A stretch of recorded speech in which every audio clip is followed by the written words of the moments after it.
ahoany reto andinin-tsoratra masina reto zany raha miteny izy hoe ny zanaka manao ratsy maty fa ny zavatra raha vao manao tsara dia velona. Kanefany a fampianarana malaza be dia hoe génération efatra. Satria zany tokoa anie lazainy reto andininy efatra reto, andininy anankefatra no miteny an'io a. Efa kiko aminareo daholo fotsiny izy aloha. Exodus 25:6 didy folo io. Exodus toko faharoapolo io a, ao anatin'ny didy folo io dia izao no lazainy. Aza mekoaka eo anatrehany ary aza manompo azy, aza manao sary zavatra voasokotra ozy izy. Voasokotra le izy fa tsy voasikotra. Fa dia misikotra ino nareo fa sokotra le izy fa tsy sikotra. Aza mekoaka eo anatrehany ary aza manompo azy fa izaho Tompo Andriamanitra ao dia Andriamanitra saro-piaro ka mamaly ny heloky ny mamaly ny heloky ny ray amin'ny zanaka hatramin'ny zafiafy sy ny zafin-dohalika. 4 génération. Tetsy a génération telo no hitantsika fa tsy nitohy mihitsy ilay izy Ezekiel. Ny Exodus didy folo milaza izy fa Andriamanitra dia Andriamanitra saro-piaro ka mamaly ny heloky ny ray amin'ny zanaka hatramin'ny zafiafy sy ny zafin-dohalika dia amin'izay mankahalahy, nefa mamindra fo kosa amin'ny olona rivo mandiby izay te haka mitandrina ny didiko. Deutéronomie toko 5:7 ka hatramin'ny 10. Ny Deutéronomie ny dikany hoe Deutéronomie dia deo roa. Deutérono famerenana fandroana zany, Deutéro fandroany a dia ny nomia lalàna, zany hoe famerenana ny lalàna fandroany. Ny Deutéronomie toko 5 dia famerenana ny Exodus toko 20 ihany. Tovy tara mihitsy izy roa, raha ny aseoko anareo patiny. Dia Exodus toko 20 5 sy 9 dia Deutéronomie toko 5 7 sy 10 tena mitovy amin'ilay teo mihitsiny. Aza mekoaka eo anatrehany ary aza manompo azy fa izaho Tompo Andriamanitra ao dia Andriamanitra saro-piaro ka mamaly ny heloky ny ray amin'ny zanaka hatramin'ny zafiafy sy ny zafin-dohalika dia amin'izay mankahalahy, nefa kosa mamindra fo amin'ny olona rivo mandiby izay te haka mitandrina ny didiko. Dia ny prinsipa fapetraka ireo nanao hoanina mihitsy izay a, tany amin'ny CFOA nisy mpianatra CFOA nanao mémoire, nanao dissertation momba an'io ozona sy fanapahana ozona io a, dia nanao enquête tany tamin'ireo le pastera malaza be amin'izao fotoana izao ireo a, dia izay mihitsy nataon'ilay pastera anankiray tena malaza loatra izy dia tsy teneniko anareo. Dia ozy izy hoe le izy ozy izy a mety mitombona ihany lazainareo hoe tsy mitohy ilay izy, fa raha vao heloka fanompo-tsampy kosa ny ataon'ilay olona dia tsy afaka mihitsy fa 4 génération io namandray an'i Jesosy ary le zanany raha tsy tapahana le ozona zay vao afaka iny mandray an'i Jesosy ary le zanany. Izay no lazain'ilay pastera malaza be, tsy tononoko ny anarany. Exodus toko 4:7 sy 7 tetondray a, tetoko satria le contexte ny didy folo teo resaka fanompo-tsampy a, eto koa fanompo-tsampy satria efa tafavoaka ny Egypta ry zareo a, dia Mosesy le andehaka an'le tablety dia ela be ny makina namboatra anazy tany iPad monko le izy dia ely izy tany dia ozy ny olona tamin'ny Arona hoe ndao antsika nangan'Andriamanitra ho atsika fa tsy hita ntsony le Mosesy iny a, maty any iny, dia andao ary izy Arona alaivo daholo volamena anareo, dia natao le volamena dia narendrika dia natao ombilay kely volamena tadidinareo, dia tezitra be Andriamanitra. Dia tezitra be Andriamanitra dia izy Andriamanitra za tsy araka aminareo tsony, dongy izy zany. Dia mifono Mosesy, tena isory amin'ny listra anao Andriamanitra zany anna dia avy Andriamanitra dia ozy izy dia nanaiky any Andriamanitra dia niseho taminy. Dia Exodus toko 4:30 naverin'Andriamanitra io teny io.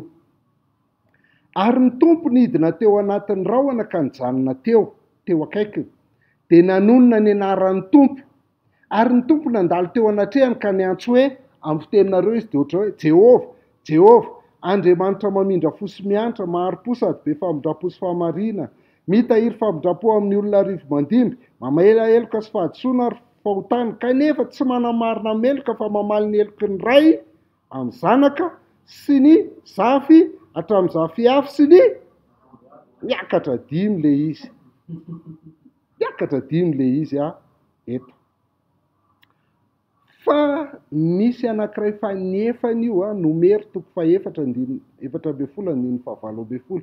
Ny contexte nomero toko fa efatra ambin'ny folo ndray dia efa eo ambavahoanany fifiteny zany, efa hiditra eo amin'ny tany Kanana ry zareo. Fahafatesana eny angambany atao hoe ambavahoany. Efa hiditra ny tany Kanana mihitsy ry zareo, dia hozy izy Mosesy hoe andaninareo mpisafitany 12 jereo kely manahoana ny tanànao. Dia lasa ry zareo niditra tao amin'ny tany Kanana le 12 verina vany izy nitondra voaloboka, grapina voaloboka anankiray, olona anankiroa milanja anazy, tena tany tondra dronosy tantely, laibe le tany ao. Fa zao misy anakita ao, géant be mihitsiny dia izay ohatra ny valala tsy ingetana, zay eo anatrehany. Dia rehevo narehan'izay zany izy anankifolo lalo zany nahitan'izay, tonga dia efa hoe tsy tafiditra ao tsika, maty tsika miditra ao. Narehan'izay koa le vahoaka rehetra dia hoe aza makany tsika. Josua sy Kaleba rery ny teny hoe tafiditra rangatsika. Dia tsaka hotorahany retsy vato akanjo ny teny Andriamanitra, ny seho Andriamanitra, dia izao lazay. Maharo-po ny tompo sady be famindrapo, mahe mela eloka sy fahadisoana, kanefa tsy mety manamarina ny meloka fa mamaly ny eloky ny ray amin'ny zanaka hatramin'ny zafy afy sy ny zafindoaly. Verina ihany zany izy 4 génération izy eto, mamaly ny eloky ny ray amin'ny zanaka hatramin'ny zafy afy sy ny zafindoaly. Zay ny efatra. Dia eto tia hitantsika toizantsika izany fanapahana ozontsika zao, raisitsika tsirairay amin'izay reo, valitsika amin'izay reo. Ny olana tsy mamaky baiboly. Exodosy 2:15 sy 9. Raisitsika tsirairay izy jereo tsara. Misy mavomavo eto. Aza mekohaka eo anatrehany ary aza manompo azy fa izaho tompo Andriamanitra ao dia Andriamanitra saro-piarika, mamaly ny eloky ny ray amin'ny zanaka hatramin'ny zafy afy sy ny zafindoalika, iza le valiny dia amin'izay mankahala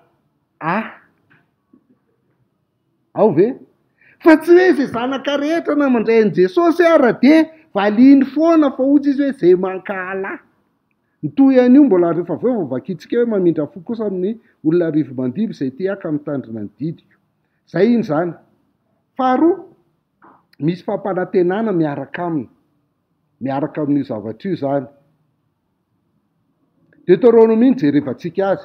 Deutéronomie 5:7 sy 10. Aza mekohaka eo anatrehany ary aza manompo azy fa izaho tompo Andriamanitra ao dia Andriamanitra saro-piarika, mamaly ny eloky ny ray amin'ny zanaka hatramin'ny zafy afy sy zafindoalika, dia izay mankahala. Kanefa kosa inona le fampanantenana? Mamindra fo, mampiseho ny famindrapony Andriamanitra. Ary ny tena tiany aseho anatin'io dia inona? Génération firy?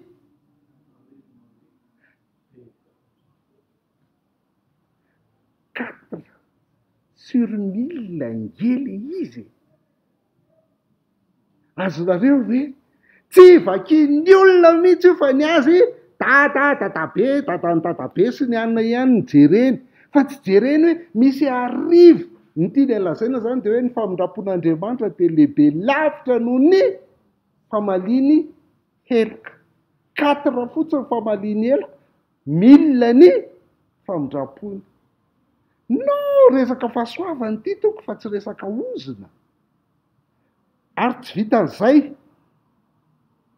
Nomery 14:18 aloha dia milaza izy, maharo-po ny tompo sady be famindrapo, mamela eloka sy fahadisoana, kanefa tsy mety manamarina amin'ny meloka fa mamaly ny eloky ny ray amin'ny zanaka hatramin'ny zafy afy sy ny zafindoalika. Eto zany tsy ny mpanompo sampy ihany no hiaran'io, fa reo tsy mino ny fiteny fikasan'Andriamanitra. Reto moa olona tsy mino ny teny fikasan'Andriamanitra reto. Zay ny tenenany any reto. Le hoe mankahala zany dia izay tsy mino ny teny fikasan'Andriamanitra.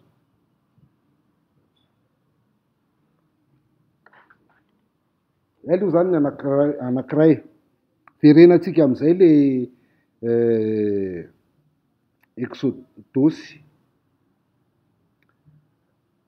34 tia indray a le tamin'le izy naka tablety ary ny tompo nidina tao anatin'ny rahona ka nijanona teo akaikiny dia nanonona ny anaran'ny tompo nandalo teo anatrehany ka ny antso hoe ny tompo Andriamanitra mamindra fotsy miandra maharim-po sady be famindrapo sy famarina tahiry famindrapo ho an'ny olona rivo mandibo mamela eloka sy fahadosoana ary fahotana nefa tsy manamarina meloka fa mamaly ny eloky ny ray amin'ny zanaka sy ny zafy hatramin'ny zafy afy sy ny zafy doalika dia mampalahelo fa nitan'ny kristianina amin'io dia tsisy afa-tsy le 4 génération fa inona ndray ny teny fampanantenany eto 7 izy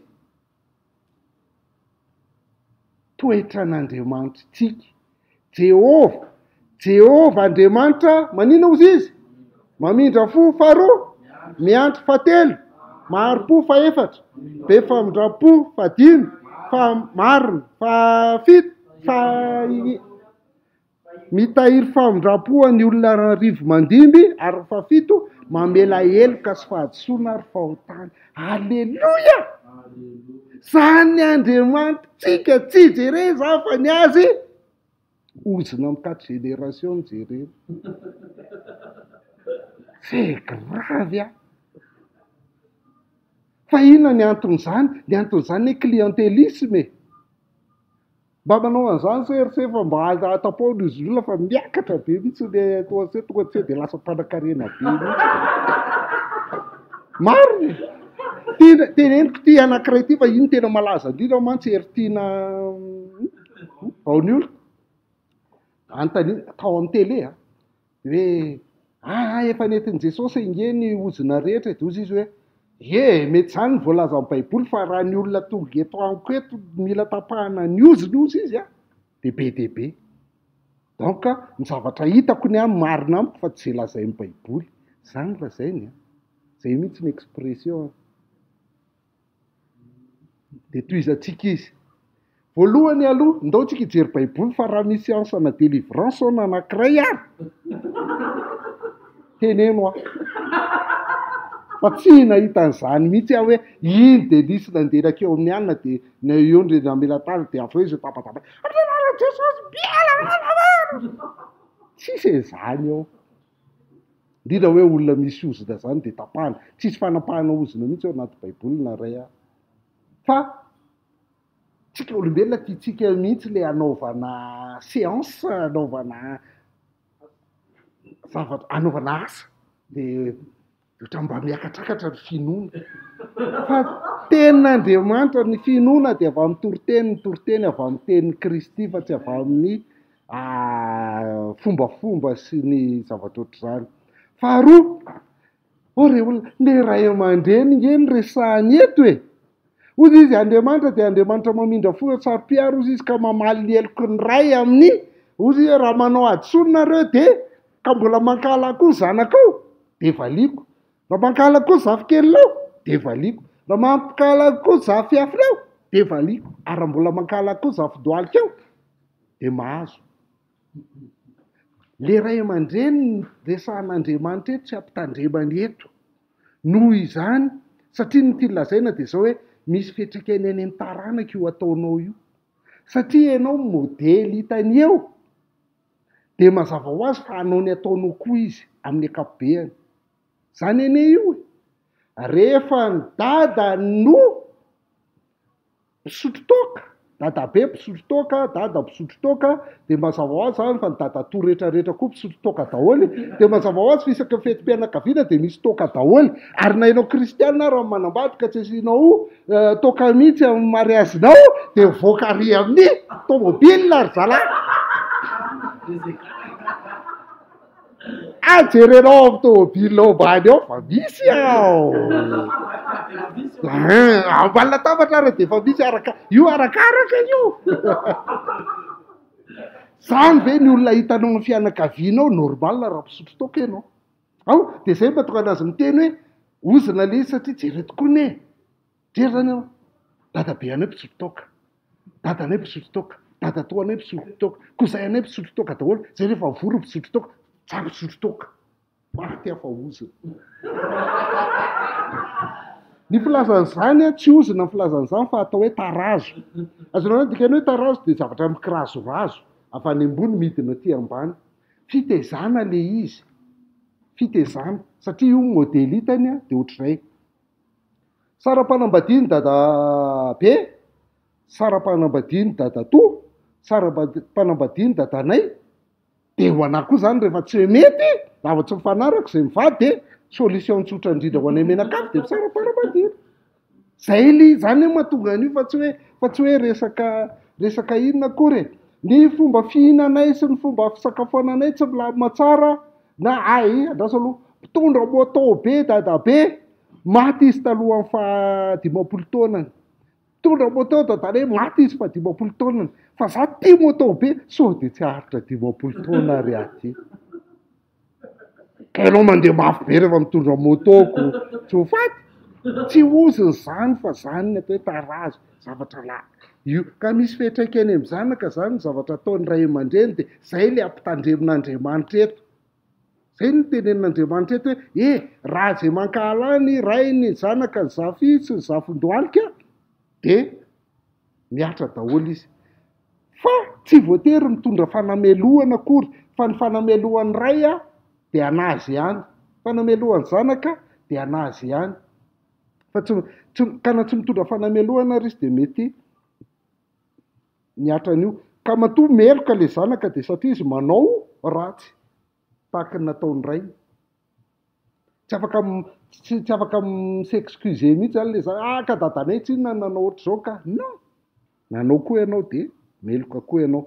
Ny ahitantsika hoe tsy mitondra fanameloana le izy manampy an'le Ezekiela 12 teo ihany dia ny Deutéronomie 7:7-10. Deutéronomie 7:7-10 hoe ary mamaly miariary amin'ny fandringanana izay mandrafy azy fa tsy hita rehetra. Izay mandrafy an'Andriamanitra zany dia valiny amin'ny fandringanana. Io le hoe izay mankahala. Tadidinareo le tany amin'ny dity 10 izay mankahala. Deutéronomie 24:16. Deutéronomie 24:16. Ny ray dia tsy ho vonoina amin'ny ataon'ny zanany, ary ny zanaka dia tsy ho vonoina amin'ny ataon'ny rainy, fa samy vonoina amin'ny fahotany avy ihany ny olona. Ny hita matetika mantsy zany dia sady maty ny dadany, maty ny zanany.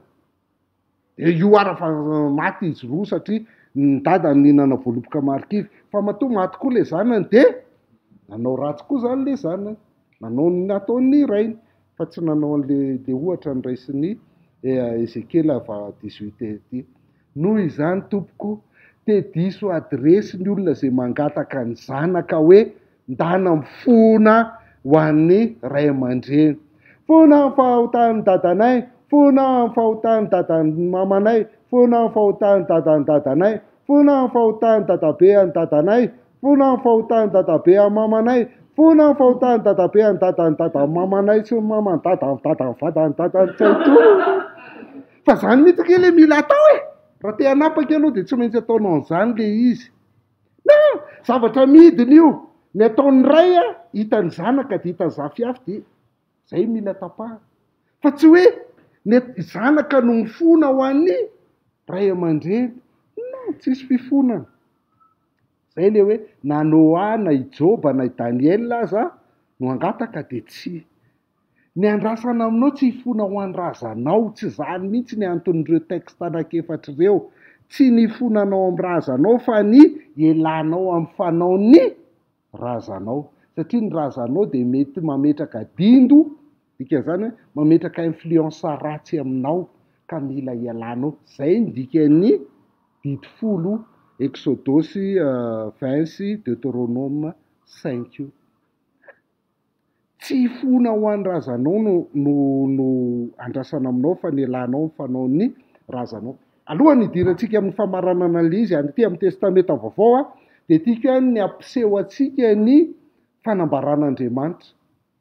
Révélation. La révélation de Dieu, c'est une révélation progressive. Tiako efa nanao an'izay tsika na tsy nanao. Dikan'izany dia izao hoe Andriamanitra ohatran'ny mpampianatra rehetra. Ny mpampianatra tsy mitovy ny fampianaran'ny mpampianatra kajy any amin'ny maternelle sy ny mpampianatra matematika any amin'ny 6e ary ny mpampianatra matematika any amin'ny terminal sy ny mpampianatra any matematika any amin'ny maths sup. Tsy mitovina dia samy kajy ihany ary ny atao. Ny mpampianatra kajy any amin'ny T1 dia mila mampiasa bâtonnet. Manana tamin'izay nianatra tany amin'ny EPP, nianatra nanisa bâtonnet, 1 bâtonnet, 2 bâtonnet, 3 bâtonnet. Dia iny azon'ny ankizy zany hoe ny atao hoe ray ampiana ray mira roa dia reto izy reto anankiroa misy bâtonnet. Fa grave be raha ianala baky ianao amin'ny herinandro dia mbola manisa hoe 5, 4, 7, 8, 9, 10, 5 ampiana 10. Eo ianao ny raisiny.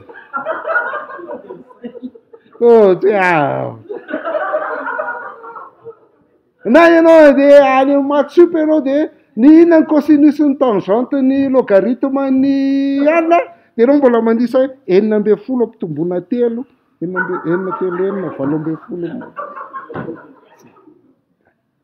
dia ohatr'izay ny fampianaran'Andriamanitra. Andriamanitra zany raha mpianatra tany amin'ny Genesis dia mbola maternelle T1 dia mivoatra tsikelikely fampianaran'Andriamanitra, mivoatra tsikelikely dia rehefa tonga Jesosy dia feno ilay fampianarana. Zay ilay izy. Ity zany testameta taloha. Testameta taloha dia io ilay tsipika kely mitsangana io teo zany Jesosy niteraka dia nihazo fijaliana izy maty. Eo zany ny filazantsara.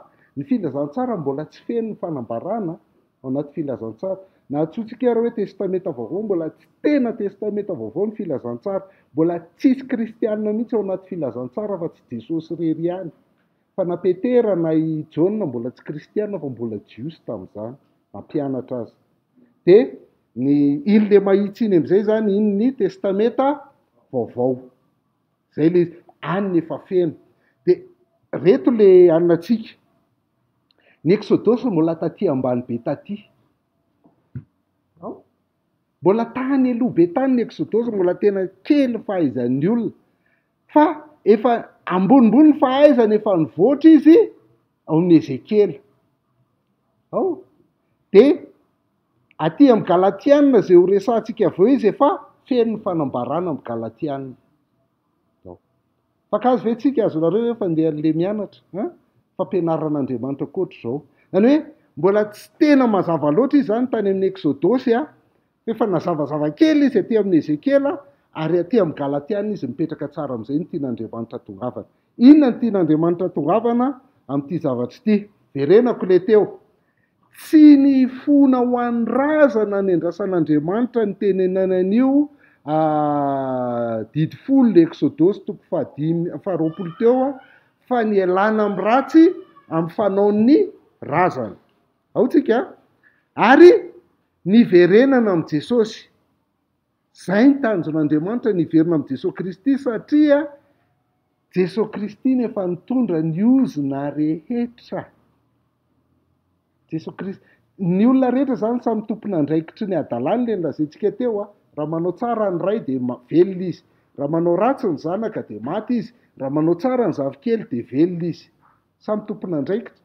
Fa raha resaka ozona ny resahana dia tonga dia tsy azoko fa tiany hoe matampona dômy. Eny tampona koa ny dômin'ilay zalahy iny tamin'ity fa ny expérience sy ny vola miditra aminy tsy tampona dia aleony manaraka an'izay toy izay ity. Galatiana toko 7:17 Kristy nanavitra antsika tamin'ny ozony lalàna satria tonga voaozona monjy antsika izy fa voasoratra hoe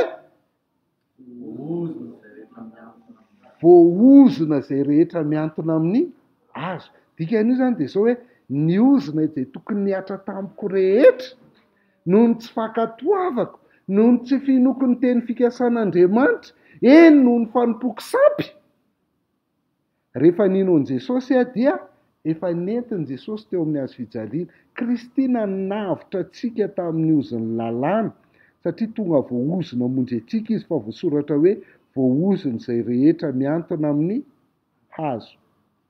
Makitsika ery ambony ary izy 110 ka hatramin'ny 470. Izay rehetra avy amin'ny asan'ny lalàna dia eo ambanin'ny fanozonana. Zay zany le hoe nanavitra antsika tamin'ny ozin'ny lalàna. Dikany hoe izay rehetra avy amin'ny asan'ny lalàna dia eo ambanin'ny fanozonana ny dika zany dia zao hoe ny olona rehetra mieritreritra azy hoe andeha hanatanteraka lalàna farak'izay betsaka dia amin'izay marina. Dia inona miandry azy ozy izy? Ozina. Zay ny dikan'io. Raha vao mieritreritra ianao hoe hankatohan'Andriamanitra, zay ilay nolazaiko teo hoe miezaka manao ny sitrapon'Andriamanitra foana ny olona efa tsy mahavita mbola manao ihany. Fa satria na mahavita ary ianao dia eo ambany fanozonana. Gravy a! Na mahavita ary ianao dia eo ambany fanozonana. Satria maninona ozy izy? Fa efa voasoratra hoe voaoziny izay rehetra tsy maharitra. Maritra zany io ilay nolazainy Ezekela teo hoe nanao marina foana ianao hatramin'izay naterahanao fa 12 taona aniversaire fa 12 taonanao dia mba nanandrana ny laboraingy kely ianao. Dia tsisy dikany mihitsy ilay nataonao nandritra ny 12 taona fa ilay nataonao tamin'iny mahafaty ianao. Gravy a! Zay nolazainy Ezekela teo a. Voaozina izay rehetra tsy maharitra ny fanatanterahana n'inona ozy izy? Ny zavatra rehetra. Dia tadidinareo amin'izay ilay teny rehetra miverimberina tary. Ilay izy zany tsisy hoe ao rangahy efa mibetsaka be 10 ny efa tanterako a. Fa ty iray ity fotsiny mba tsy tanterako dia efa mba marina zany. No! Rehetra. Io zany soit 20 soit 0 ny notinao. Tsisy 9, tsisy 10, tsisy 5, tsisy 4, tsisy 3. Na 20 na 0. Raha vao tsy 20 ianao tonga dia 0 avy hatrany. Zay ny dikan'ilay izy. Voaoziny izay rehetra tsy maharitra ny fanatanterahana ny zavatra rehetra voasoratra ao amin'ny bokin'ny lalàna. Dia betsaka ny kristianina manao an'izao hoe zay tsy mila mianatra baiboly zany. Zay kely aina ihany ny zanany manatanteraka azy. Izy tena malahelo anao rahalahy. Tsisy azoko ataonao satria anao tsy mety hianatra baiboly nefa zay mba haiko amin'ity fiainana ity. Mampianatra mamaky baiboly. Fa tsy hainao mamaky baiboly mateo ianao miteny an'izany. Fa io zany tsy vitany hoe satria ty kely ty ny haiko dia ino no tanterahako. Fa na ty be ty ara ny hainao ka izahanao tanterahana. Fa ty tsy vitanao dia diso ianao. Ka ny baiboly iray manontolo io a dia le aza mijangajanga ihany mba izahanao tanterahana. Dia efa boky be ohatr'izany ilay izy. Dia ozy izy ianao hoe marina ianao. Malahelo aho milaza aminao fa tsia. 110. Fa maninona ny hoe eo ambany fanozonana zay rehetra miezaka teo marina amin'ny fanatanterahana ny lalàna. 110. Hita marimarina fa tsy misy olona marinina eo anatrehan'Andriamanitra amin'ny lalàna fa ny marina amin'ny finoana no velona. Maninona ny tsisy olona marinina eo anatrehan'Andriamanitra amin'ny lalàna? Satria tsy misy olona mahavita manatanteraka ny teny rehetra. Tsy misy olona mahavita manatanteraka 100% tenin'Andriamanitra, tsisy na iray aza. Afa-tsy ray ihany. Mety fe zany teny gasy zany. Raha mbola olombelona tsisy olombelona ray fa Jesosy ihany no mahavita manao an'izany. Fa ny olona hafa rehetra tsisy mahavita manao an'izany. Dia zay no mahatonga anazy hoe ny lalana apetrak'Andriamanitra marina antsika zany dia finoana. Izay marina amin'ny finoana ihany no velona. Ny lalàna nefa tsy avy amin'ny finoana. Fa izay matandrina zany ny velona aminy. Rehefa manatanteraka lalàna ianao izay vao velona amin'ny lalàna. Kanefa ianao tsy mahavita manatanteraka ny lalàna. Dia nomen'Andriamanitra ny solution aza miezaka manatanteraka lalàna fa mino fotsiny ihany. Ary amin'ilay ihany ka ilay teny mino fotsiny ihany. Satria tena izay mihitsy ilay izy.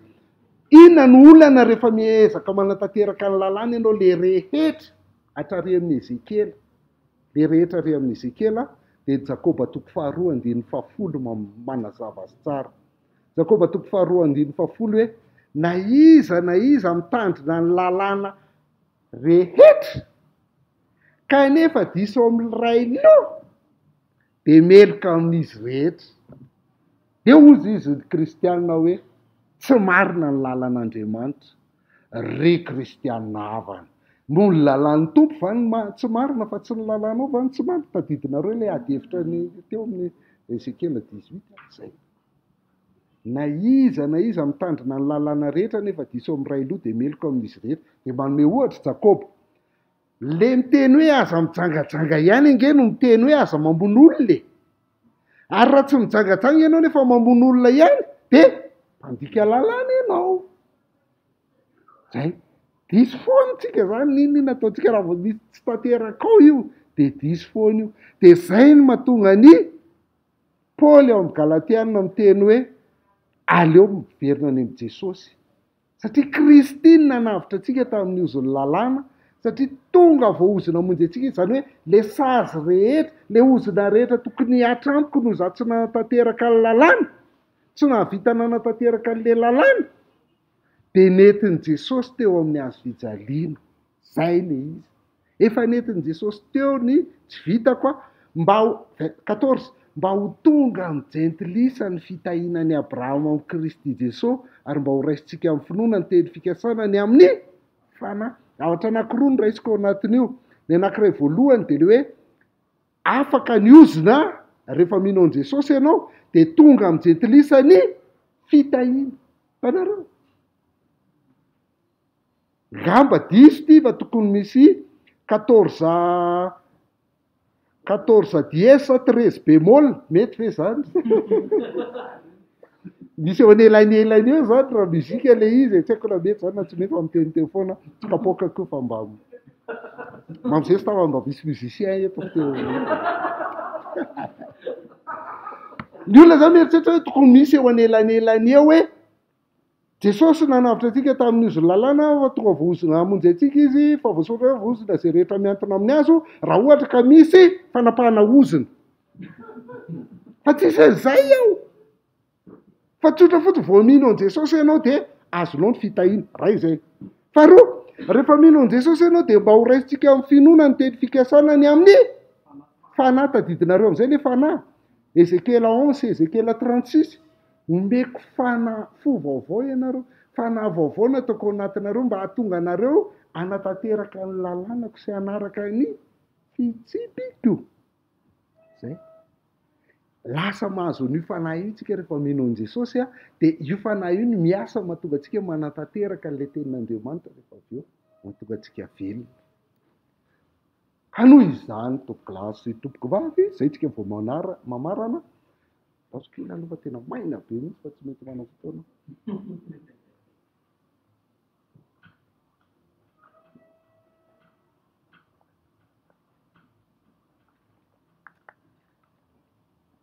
Misaotra anareo naharitra, misaotra anareo naharitra hatramin'ny farany. Ny asa mpamonjen'i Jesosy teo amin'ny hazo fijaliana dia tsy azo ampiana fombafomba, tsy azo soloina fombafomba, fa feno tanteraka. Zao no lazainy.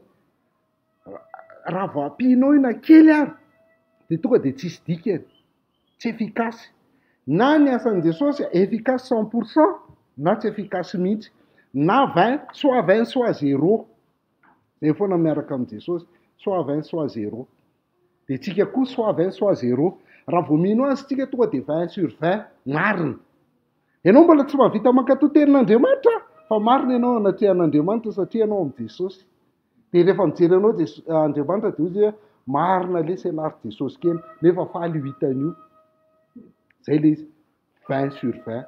Na ianao 0, ka na manatanteraka lalàna 90 ary ianao 0 ihany ianao rehefa tsy ao amin'i Jesosy. Galatiana 2:2 sy 20. Ombo niaraka tamin'i Kristy teo amin'ny hazo fijaliana. Io zany, tamin'i Jesosy lay maty teo amin'ny hazo fijaliana dia za koa niara-maty taminy teo. Tamin'i Jesosy maty teo amin'ny hazo fijaliana nitondra ny ozona tokony hatra tamiko dia efa maty teo ihany koa. Za hitanareo io zany zao dia tsy za tsony ny velona fa Kristy ny velona atao anatiko. Zany hoe ny ahafahako manao ny sitrapon'Andriamanitra dia tsy noho ny ezaka ataoko ety ivelany fa noho ny asan'ilay fanahy any Kristy atao anatiko. Izay velomako ankehitriny, zany hoe ny zavatra ataoko io zany za velona io izay velomako ankehitriny eo amin'ny nofo zao, dia ivelomako amin'ny inona le teny? Finoana. Marina amin'ny finoana no velona. Zay le izy tsy mandeha amin'ny lalàna intsony zany mezaka ao amarinina amin'ny lalàna, fa amarinina amin'ny finoana ny zanak'Andriamanitra izay efa ty ka nanolotra ny tenany hamonjy Jesosy maty hamonjy dia zay ny ahafahako manao ny sitrapon'Andriamanitra. Be dia be ny kristianina, mahavelona ny kristianina reo olona. Inona maha-kristianina ny kristianina? Anaovan'Andriamanitra ny sitrapony. Ary za mino fa mbola misy an'izany eto. Maha-kristianina anao dia Andriamanitra anao ny sitraponao. Raha vadiko miteny hafa izy dia azonareo kokoa hoe ny maha-kristianina ny kristianina dia Andriamanitra malivavaka azy.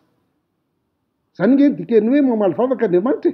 Ataovy Andriamanitra ny sitrapoko. Tiako azo ihanina raha Andriamanitra, tiako azo ny zavatra ry Andriamanitra, tiako azo zao Andriamanitra, ataovy izay azahoako an'io. Mbola tsy azo ihany, mbola tsy omena ihany. Efa 7 taona nanombo anao dia mbola tsy omena ihany izy hatramin'izao.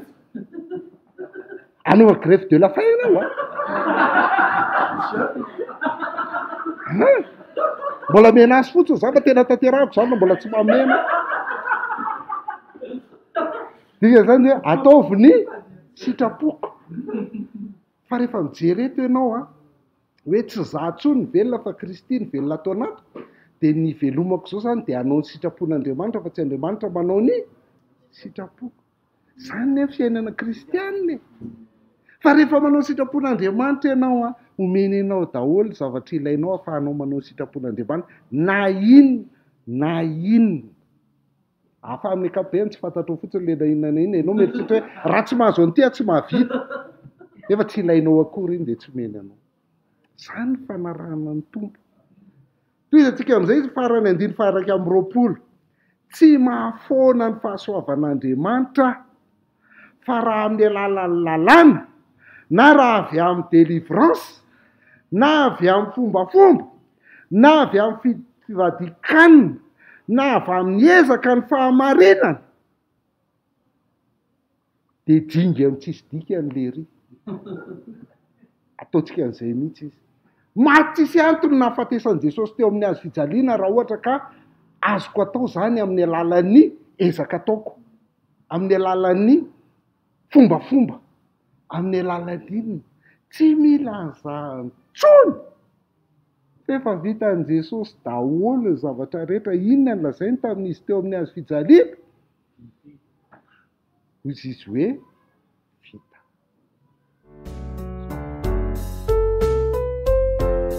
Raha navoray zavatra tamin'ilay hafatra teo ianao dia zarao amin'ny hafa mba azahoany ihany koa. Aza donona ny manao j'aime ny pejitsika dia ny s'abonner. Ary raha te hifandray aminay ianao na te hanoana anay dia atsoy ny laharana eo ambany eo.